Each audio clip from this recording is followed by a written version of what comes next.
episode of Stay Human America, we walk the streets of Prescott Valley, Arizona. In this second episode, I'm inviting you inside one proud, patriotic Prescott Valley home, full of flags and Trump memorabilia. Meet my very own MAGA mother, a self-proclaimed Philly girl who spent most of her life on the East Coast. During the pandemic, Kathy moved out west to settle in Trump Valley, Arizona, with her husband, where she would be closer to her two children. One of those children is me, her Democratic daughter. Despite living in Delaware, Kathy has a strong distaste for Biden and an inexplicable devotion to a Donald J. Trump. We're here today to understand her viewpoint. I'm also hoping it will help me cope with very mixed feelings I have about loving her unconditionally as her daughter, while wrestling with the fact that she stands for a maniacal man who believes in mass deportations and ending equal opportunity rights. Relationships between Democratic daughters and MAGA moms are fragile and complex in today's extremely politically charged and polarized environment. Will ours survive? Hi, Mom. Hi, my beautiful daughter. And can you explain a little bit about your political party affiliation? I know you mentioned in previous conversations that you consider yourself an independent. Right. So my whole life, I basically was a registered independent until Bush and McCain ran against each other. And I didn't like Bush. So I registered as a Republican so I could vote against him in the primary. So you're a registered Republican then? Yes. Do you remember the first time you became interested in Trump when he started sparking your interest? 2016. When he was running in his first term. And what was it about him that struck you? That he was self-pay. He wasn't being bought by big pharma or industry or the industrial war machine. He was a man about peace and loved his country, was born on Flag Day. He didn't need to run. He was an independently wealthy billionaire. So he truly was doing it for the love of the country. Him being a businessman, did that have any bearing on your Oh, absolutely, because everybody else was not all, but in this century, most of your presidents were just politicians. They didn't have backgrounds that justified running the country. Are you aware of his 7 bankruptcies? Yes. And that's a business decision. That's how you save your companies. What about, these are just arguments from the left side, and just interested in your viewpoint on how a billionaire who grew up wealthy and continues to be wealthy, how do you think he's able to understand, empathize, and help the lower middle class if he's never associated or struggled? Right. Well, you don't have to live in a third world country to help third world people and be empathetic towards them. As a Christian, I've always donated to third world causes. I currently have a third world child that I support. So I don't think you have to be poor to understand the poor. You just have to be empathetic. So you think Trump is empathetic? Absolutely. And I think the problem is information is very well controlled today, and people don't know the charity side of him. They don't understand who he supports. He doesn't brag about it. He doesn't write about it. But his butler was interviewed.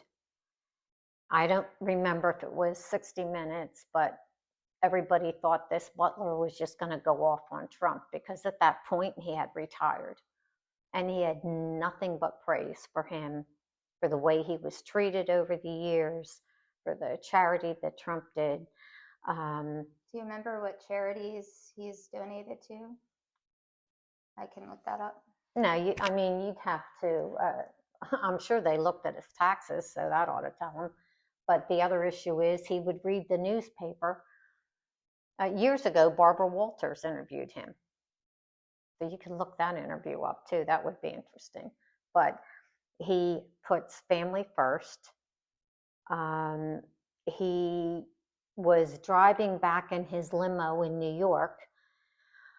His limo broke down, and there was no obvious sign of who was in the limo, but there happened to have been a tow truck driver nearby. So he stopped and offered to help the driver. He fixed the tire. At that point, Trump got out of the car, asked him his information, and paid off his house. He didn't have to do that, but that's what he does. He reads the newspaper. He sees who needs help. He's the only one who reached out to our 13 dead Marine families. The current president never did it. We had 13 dead Marines in Afghanistan for no reason. And he immediately reached out to those families and still reaches out to them. Yeah, so it seems like there's a sort of pride and admiration. I would even say you're enamored with the president. Like, what makes you so devoted to him? The fact that he's a fighter, not just for himself, but for the country. Who else would get shot in the head and not give up? And then try to get shot again and not give up? Try to get shot? No, he didn't try, but they tried. The deep state tried to get him not once, but twice. I don't necessarily think somebody's susceptibility of getting shot at equates to them being a good person. It could signify that they're a very radical, figure that is conjuring up a lot of turmoil. I don't condone that type of violence, but I'm like, to me, I don't, from what I know, I don't know anyone that wants to shoot me. Like, so it's almost like, why? Yeah, but you're not a billionaire. Why is that a positive attribute of his personality? Anyway. It's a positive attribute because he didn't give up. Anybody else would have been terrified and just dropped out of the race. But he refuses because he knows the race. He was in it once. They've done everything to him, taken him to court, raided his house. Well, he's a felon. No, he's not a convicted felon. Convicted is the word. In liberal New York with fake DAs. Can you explain your viewpoint on the first 100 days of Trump and during this administration? What do you think in general? Is America better, worse, the same? Definitely better. I realize the controversy over the tariffs, although I'm not a financial major. We don't have to be a financial major to know that there's everything's more expensive. Yes, and how expensive were eggs when the last administration was in? And what was the crime rate when the last administration was in?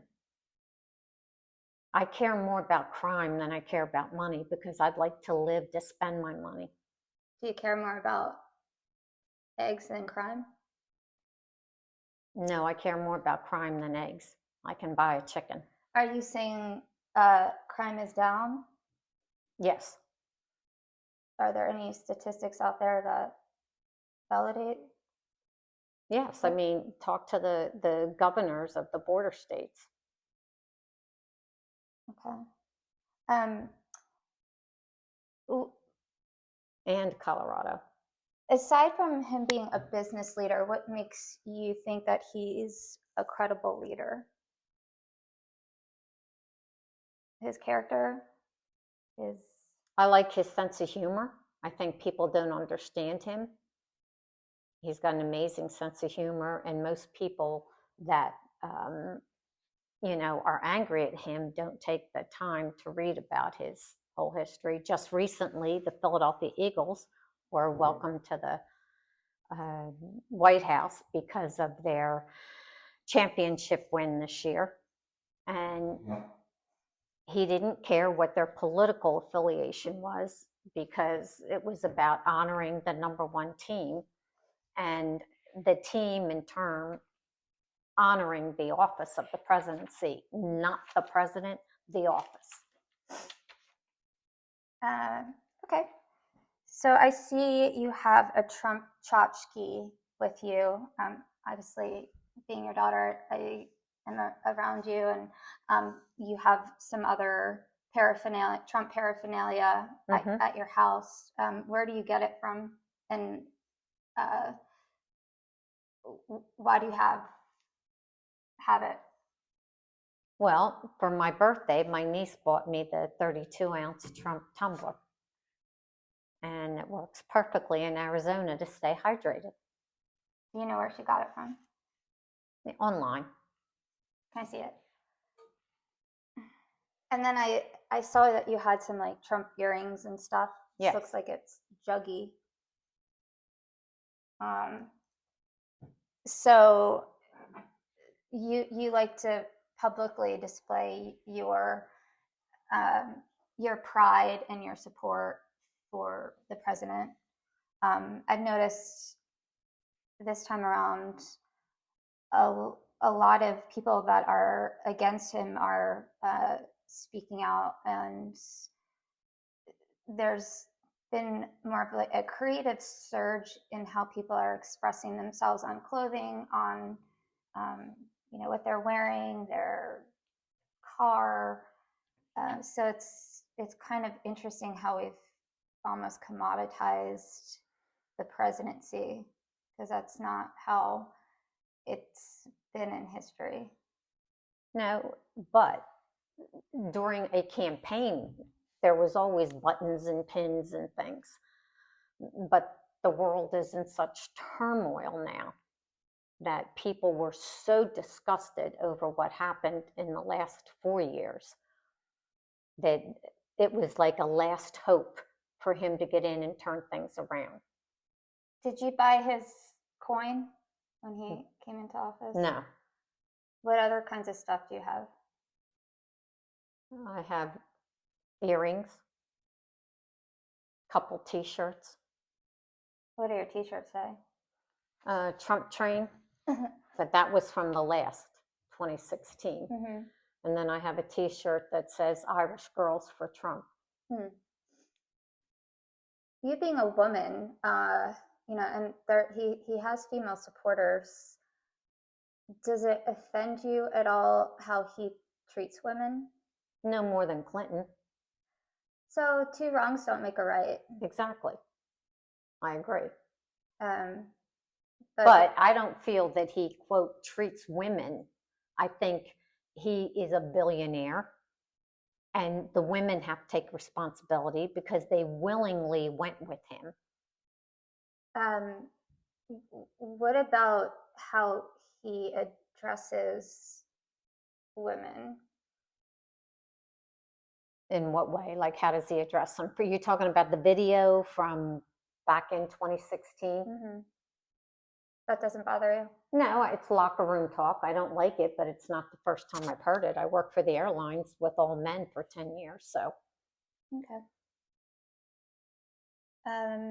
So moving on about the tariffs, I'm not going to say I'm super financially savvy, but they are very not just controversial, but they're causing an uproar in our economy, Mm-hmm. and they're also um, with international relations. So when he builds a platform on giving the US a better chance and lowering prices and getting jobs in, I'm not sure how the supporters can still have hope and trust in someone that's actually making it worse. And he said it would be worse before it got better. I trust in Howard Lutnick, his financial person. He's brilliant. He was from the World Trade Center. um, and I just feel like we're going to have to wait and see. But that being said, I don't think anything could have been worse than having the Democrats stay in office. I don't think we'd have anything right now. So it's almost kind of like the economy is almost like an addiction, like when you're addicted to alcohol or drugs, it has to get really, really bad. You almost have to hit rock bottom before you can build back up. Is that kind of your thoughts on the economy? No, but as a senior citizen, I value my Social Security, and I don't appreciate the lies that are being put out about the Social Security when, in fact, it was the left that used a lot of that money to support tens of millions of illegals, putting them up in five-star hotels. I'm not familiar with that information. If you want to send it over, I would love to read about five-star resorts in New York City. Yeah, I'm not familiar with that. Where did you hear about that? Well, it's on the news feeds that I watch. What information sources do you tap into? I watch news, podcast. I love podcasts, so I do Tucker Carlson, I do Joe Rogan, Roseanne Barr occasionally. I get the Epic Times newspaper delivered once a week. I try to watch a little of CNN as much as I can stomach. What do you mean by little? Well, I'll watch it to see what their take is on whatever the event is that happened that day. To get an opposite view. Yeah. Just CNN. And then PBS. PBS, that's good. Yeah, I mean, when you were rattling off other sources, the majority of them are, conservative, right, Republican, pro-Trump. So if you're at least tapping into a couple other sources, I think that's really important. That's kind of what I'm trying to do, is figure out how we're living in this society that is so completely different, not just in our views, but the way we speak about facts and information and events. It's so confusing, right, to me. I would also suggest the New York Times, because I know that you're an avid reader, and they obviously can. But I used to be. I used to get New York Times, Washington Post, all of that, until I saw their attitude change. Well, and now the only reason I'm asking, or I'm suggesting that, is because they're one of the only news organizations that I know that boil politics down to an individual level. They make it personal. They interview people who have been directly affected by policy. And when you speak about politics in abstract terms, people can't relate. But when you hear about someone losing their job or not being able to get hospital care for their husband who's a vet, those things, because I know you have empathy and compassion, you can't not be touched by that. Absolutely. I don't want to see anybody lose their job. I don't care who they are. But are you aware of how many people Obama deported? How many people lost their jobs under the Clinton administration? This isn't anything new to the government. It's just it is in the sense that when we're talking about deportation, they did not have a zero tolerance policy.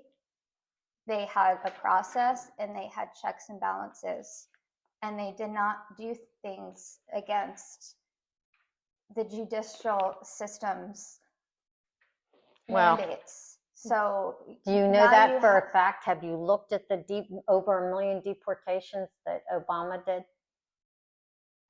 He was known as the deporter in chief. What I'm trying to explain, the difference is that Trump has a zero tolerance policy, and he's not vetting quote unquote criminals. He's disappearing them. He like no other president in history has done that. They go through a process. He has a point system. Are you aware of the 300,000 missing children that came through the border? They're disappearing. Can we stay on subject, please? I'm just trying to tell you the difference, because I understand that Democrats also deport, and we're not arguing the fundamental viewpoint of whether we're all immigrants and whether all of them should be gone.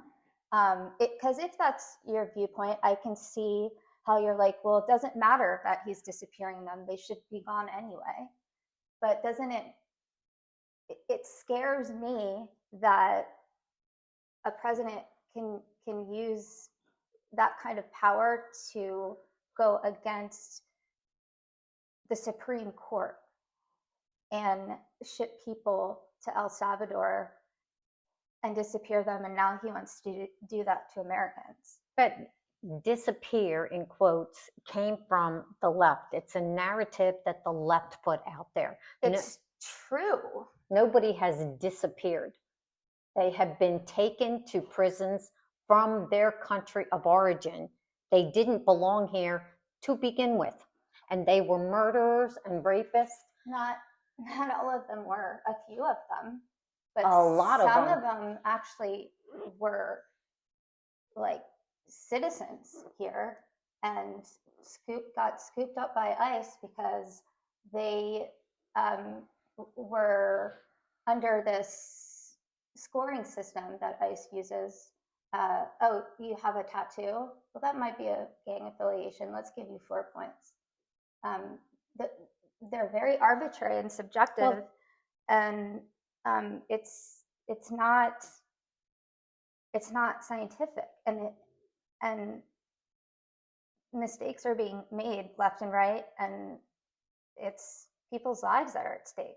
Right, just like it was people's lives that were at stake on January 6th when people got thrown into prison with We'll get to that, but I'm also like, it's costing America, not just ruining people's lives, but it's costing us as taxpayers billions of dollars to fund the military and the Border Patrol and all these private prison organizations that are now popping up, and private planes that are shipping, and who knows how much the El Salvadorian president is getting. So all this stuff costs a shit ton of money. Right, just like it did to bring them in.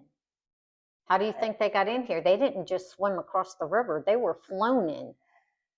Okay, I'm not familiar with that information. So well, it's true. You can look it up. In the dark of night, all over the country, they were flown in. They didn't walk from El Salvador. Who flew them in? Obama, Biden, whoever was in at the time. It's a known fact. What would be their motivation for doing that? Votes. Well, there was a lot of Hispanic votes this time for Trump, which Yes, I and that's wonderful. still can't explain. But Well, why would you have to explain it? You're looking down on a group of people because they're Hispanic and voted for Trump. That's called freedom of speech. They could vote for whoever they wanted. So why is it wrong for them? I'm trying to understand why people that are not directly benefiting and suffering. How were they not benefiting if their jobs were affected? Their jobs are affected, and just having brown skin is, if you're not white and you're not male, like, you're considered a lesser than in Trump's eyes. No, you're not. Trump has more minorities working and has had for him than you know. And women in particularly. The top engineer in his country in his company for over 20 years. He's got his token people. 20 years is not token. He wants quality, not quantity. Well, he also fires them left and right, and blames them for his wrongdoings, and then rehires them. So, going back to your political affiliation, do you consider yourself MAGA? Yes. And what does that term mean to you, beyond the acronym? It means that when I grew up in America, I had freedom. I had freedom of speech. I had safety. I could walk around 2 o'clock in the morning, not worry about anything happening. And now you can live in the best neighborhood and fear for your life. But how is that associated with MAGA? Does MAGA mean safety to you? Yes, absolutely. And what safety for me, for my family, my grandchildren. So you believe the deportations are making America safe again? Yes, absolutely. It's been proven. Even though only I'll have to get the statistics for you, but where are the statistics? You can look on the United States government website under like the borders and security, and look specifically at the type of crimes immigrants are committing, and there's a very small percentage of them that are actual criminals. I mean, when you say the word criminal, when Trump says it's illegally crossing. When I say criminal, I'm talking about actual crimes committed here, like theft, murder, rape. Yeah, that's what's been going on. American citizens. What I'm telling you is there's a very small, like 3%, that are actual. Are you familiar with Friend Day Aragua? They took over 3 apartment buildings. I am familiar with that. And you think that's okay? And the government did nothing about it? Why is that 3% not shocking to you? That we're spending billions of dollars and only 3% are immigrants. That means the rest of our criminals are here. And that if we really want to clean up crime, we have to look at crime from a holistic perspective and not just an immigrant perspective. Well, when you have people being murdered and let go, what do you do with that? Even when they catch them, they don't keep them. How is that okay? You have no choice but to deport them. The system doesn't work. They wouldn't let it work. So you agree with honing in on immigrants versus honing in on the criminal system itself? No one has a right to commit a crime, whether they're legal or illegal. So you agree with it? That's a good strategy. To hone in on immigrants, the 97% that do not commit heinous crimes, and spend billions of dollars on them, catching them, deporting them. versus a holistic viewpoint. It's not just crime. It's jobs. It's medical. There's hospitals shutting down because they've gone bankrupt. Because they don't contribute, they take. Okay, so you also think that they are stealing our jobs at our healthcare? Not stealing healthcare jobs. They're stealing our healthcare and not paying for it. Us, the taxpayer, is paying for it. Do you know how many Americans are on welfare? Mm-hmm. Yes, they're Americans, and I don't like that either. But I certainly don't want to import 20 million more and break the country and break the system. I work in healthcare. I've seen it. I would just look a little bit deeper and macro level, and perhaps the immigration is a distraction, and an easy solution to a complex problem. So when Trump was in his first term, and actually, like, more specifically his last term, I was wondering if you attended any of his rallies in person. Yes. And what they were like for you. In Pennsylvania. When you were living back east? Yes. And where in Pennsylvania? Aston. And that was during his first? 2016, yeah. And what was that like? It was awesome. I met the Secret Service agent that had protected Hillary Clinton and had written a book. I saw the way he was protected then versus when he ran in 2024. They had snipers on the roof. They had a ton of security checking bags. And I saw how they deliberately let that go in 2024. What was the atmosphere like? How many people were there? Did you go with friends, family? Family, sister, brother-in-law, niece. It was very happy. Because I would say all of our family, except for me and one or two others, are pro-Trump. So you have a lot of, you have a lot of support on your side. So was there a sense of kind of like bonding and patriotism? And yeah, it was patriotic. It wasn't anything negative. It was there wasn't happy any violence or none at all. They just checked your bags, played music. They had previous speakers before him, and it was a very fun time. Did you attend any rallies out here in Arizona? Yes, I went to one at the Finley Center. Where's that? In Prescott Valley. Okay, so yeah, I do know that he had traveled to Prescott Valley back in October. Was that the one that you went to? No, it was a previous one. Had to be when I first moved here. Okay. Yeah. And what was that like? Did you go with any of your No, friends? it was just myself and my husband. Okay. Yeah. Because obviously that area is more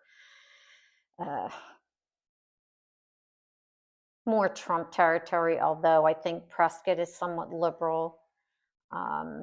People tend to think by state what you are.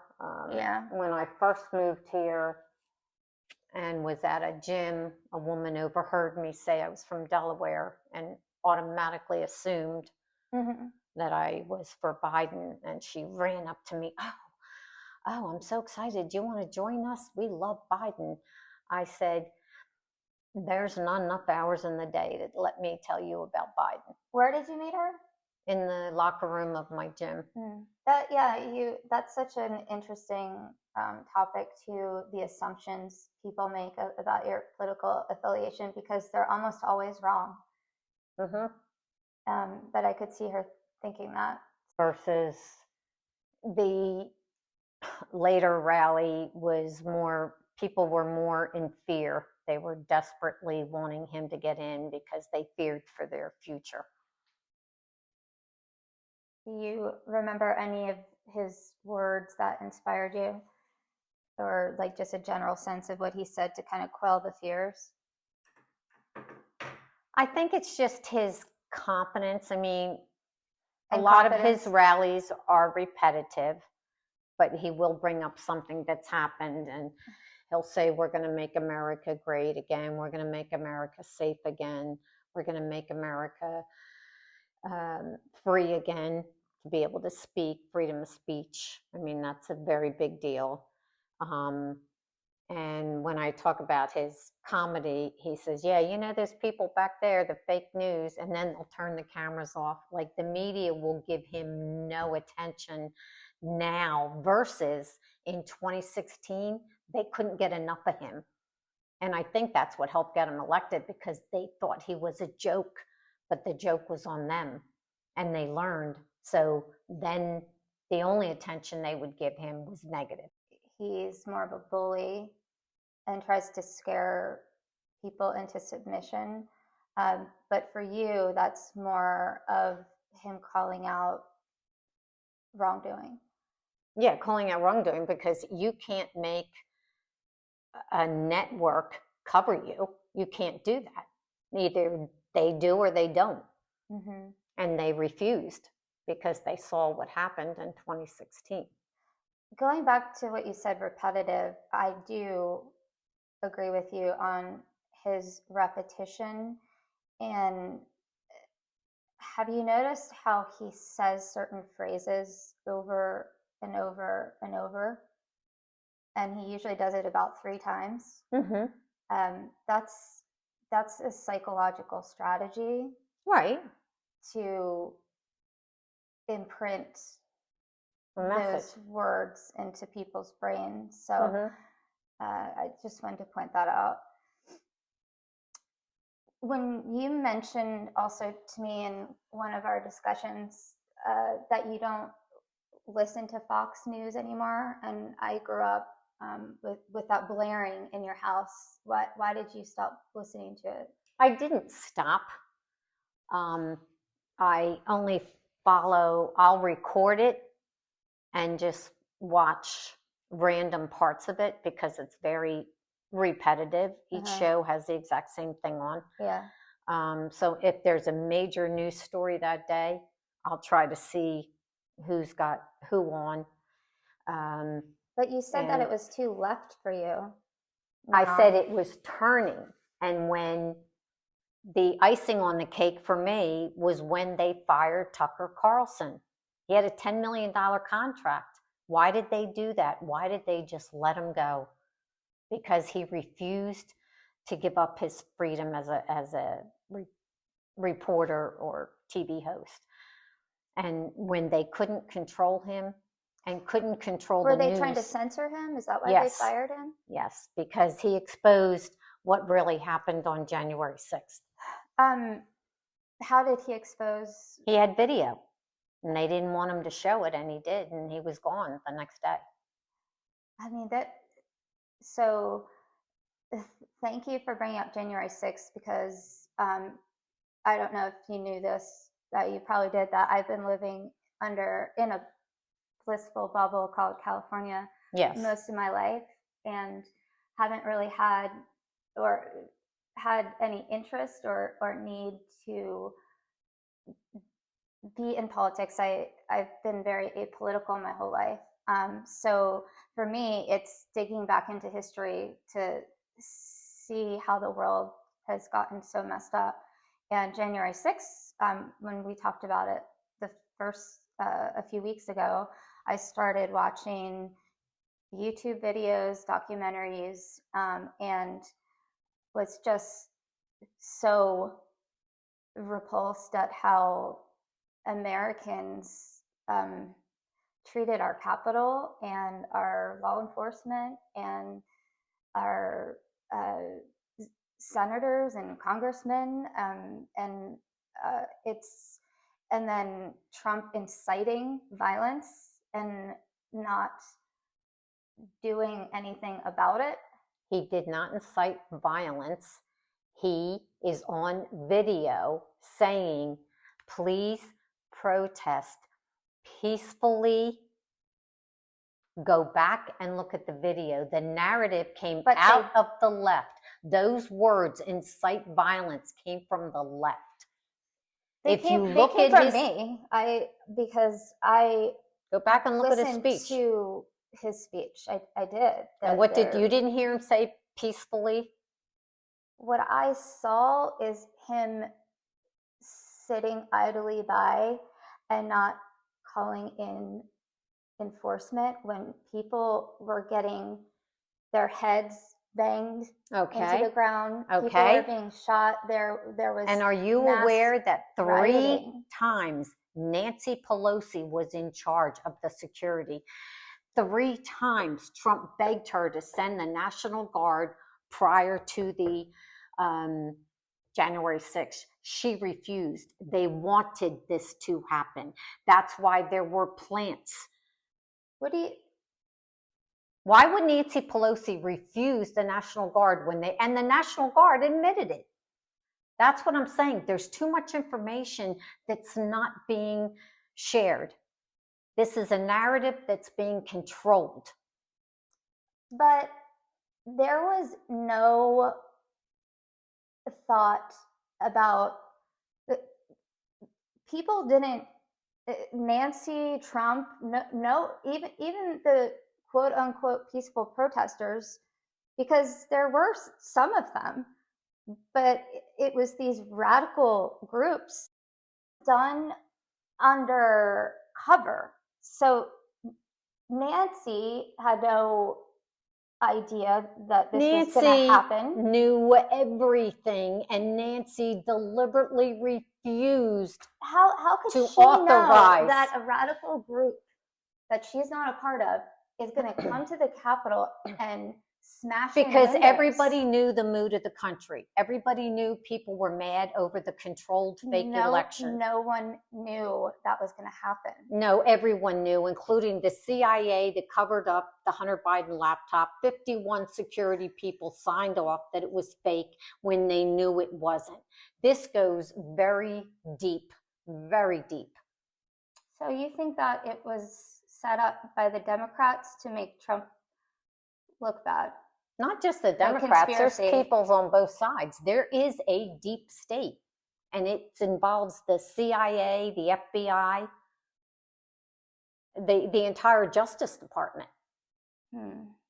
Yeah, why do you think they're all gone? I'm interested in these radical groups because there are a lot out here in Arizona, and they operate very undercover and very secretively, and Trump sees them as his personal military, doesn't regulate them, even though they are inciting violence. Are you aware of how many times our government's overthrown other countries? Nothing to do with Trump? It's off subject. No, it's not it's fact. Go back and look at history. So can we stick to the subject, which is January 6th? So your take on it is it's a conspiracy. What, January 6th? Yeah, totally. What about criminals, using that word objectively, because they are criminals, right? They infiltrated the Capitol and were violent and had. Did you see the video? No. My question is Trump pardoning them okay with you? He didn't pardon everyone, most of them, and they deserve to be pardoned because they were put in jail without even a trial. Some of them had cancer and were refused treatment. Some of them were taken out of their homes. All they were doing was standing there. We have people that are breaking into the Capitol and threatening people's lives and bashing in heads, and they're getting pardoned. Well, I want you to show me whose head they bashed in and who they killed. That is the narrative that was put out. I would love to watch a documentary with you. And are you disappointed in my viewpoint? No, I told you St. Patty's Day. We have to agree to disagree. I mean, I can say that I'm disappointed in your viewpoint and the rest of the families, but I still love you guys. Like, you can be disappointed and also still care about someone. Right. But I think if you had the knowledge we had, that you would have a different view. I don't think so. So if you saw video of the Capitol Police opening the doors and welcoming people and leading them to the Senate, that wouldn't faze you? That was after they broke in, and they were already in the building. Well, are you aware of the plants that were in the crowd, encouraging them to come in from the FBI, CIA, etc.? There were people in the crowds that they know. They even put a fake bomb that nobody just knew what happened to it. No, and I think like we can definitely have. I would love to see your footage and send me links to things, because I want to know where you're getting this information. And Wow. that is the problem. It We is. are all consuming different information, and that was the problem in general with the left, why they didn't want Trump to get in, because they knew he was going to expose all of it. He hasn't. He's exposed himself, and so I'm trying to do exactly what is difficult to do, and explore both sides, and see if I change my mind. Right. I'm not asking to change your mind. Like you said, we have to be respectful of each other's feelings. So do you also believe he won the election, the 2020? Yes.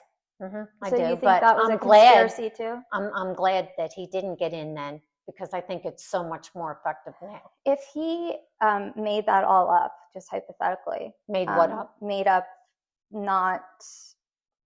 up winning, like made up this conspiracy that, like, for 2020? Yeah, just because he can't lose. Right.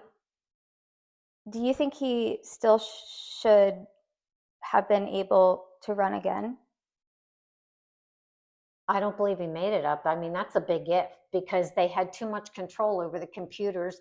They had too much, in Philly alone, they had suitcases with like just feeding. They're feeding these ballots that were never even folded. They were just printed and feeding them into the machine. I don't know if you watched his rally back in 24. It was like, so after October 13th, 2024, he's in Prescott Valley, and he's talking about the ballot counts, and this is where you say his humor comes up, and humor, there can be sarcastic, I get it, but truth to it, where he says, well, I'm not going to contest this election because I'm already up and that wouldn't benefit me. It's right. Just really telling. And he jokes about a third presidency, and the idiots on the left go crazy. He knows he's not going to run a third time, but he says it just to antagonize people. Yeah, he's very, but it's what the news media picks up too. Yeah, that's what they thrive on. Bad attention is attention. Flag next to the American flag flying in the air that said 2028 Trump. And I was like, well, that's just somebody being ridiculous. I mean, I wouldn't do that. Yes, it is. I mean, because it's like, it's almost this invigoration for Trump supporters, but it is devastation for the left, because it's like we can't even, like, the first 100 days have been so unbearable, like, to even think about the next 8 years. So well, to me it was psychological. A gift. And so my last question is, what's your outlook for the future of America over his term and beyond? And I actually just have one more question after that. Well, I feel like he has an amazingly talented cabinet. So in that regard, I'm very hopeful. And as a Christian, I pray every day for him and for our country. And beyond that, there's nothing I can do. I want to consume your information based on like this interview, and I want to show you some of my information. Right. because that's what's That's missing. fair. And what this podcast is about is how two different, radically different viewpoints are still able to come together, because that's what's missing in America. People are they don't know how to argue. They don't know how to respect other people. Space. And I know we've had difficulty over the years because we end up fighting. And don't forget, the number one factor in that election was COVID. It was deliberately put out to interfere with this election, and that is a whole nother show. Yeah, and it sounds like you're